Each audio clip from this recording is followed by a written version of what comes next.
மதுரை அருகே ஆம்னி பேருந்துகள் மோதல் விபத்தில் 3 பேர் உயிரிழப்பு என்ற அண்மை தகவலை நாம் பார்த்து வருகிறோம். மதுரை மாவட்டம் கொட்டாம்பட்டி அருகே தேசிய நெடுஞ்சாலையில் 2 ஆம்னி பேருந்துகள் விபத்தில் சிக்கிய நிலையில் இது 3 பேர் பலி, 15 பேர் காயம்பட்டு மருத்துவமனையில் சிகிச்சைக்காக அனுமதிக்கப்பட்டிருக்கிறார்கள். விவரங்களை எம்முடைய செய்தியாளர் முத்துராஜா வழங்க நாம் கேட்கலாம். முத்துராஜா, விவரங்கள்.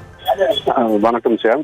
மதுரை மாவட்டம் மேலூர் கொட்டாம்பட்டி அருகே பள்ளப்பட்டி தேசிய நெடுஞ்சாலையில் இன்று அதிகாலை சென்னையில் இருந்து மதுரை நோக்கி தனியார் ஆம்னி பேருந்து வந்து கொண்டிருந்தது.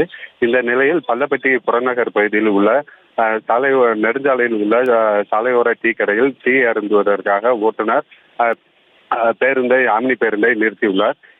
நிறுத்திவிட்டு பயணிகளுடன் இறங்கி டீ அறிந்து கொண்டு இருக்கும் பொழுது பின்னால் சென்னையில் இருந்து மார்த்தாண்டம் நோக்கி வந்திருந்த மற்றொரு தனியார் ஆம்னி பேருந்து நின்று கொண்டிருந்த ஆம்னி பேருந்தின் பின்பக்கம் மோதி விபத்துக்குள்ளானது.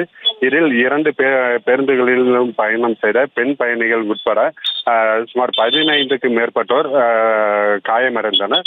இந்நிலையில் அந்த பகுதியில் நின்றிருந்த மற்ற வாகன ஓட்டிகள் மற்றும் பொதுமக்கள் 2 வாகன விபத்துகளிலும் சிக்கிய பயணிகளை உடனடியாக 108 ஆம்புலன்ஸ் மற்றும் தனியார் வாகனங்கள் மூலம் மீட்கப்பட்டு மதுரை மற்றும் மேலூர் அரசு மருத்துவமனைக்கு அனுப்பி வைத்தனர்.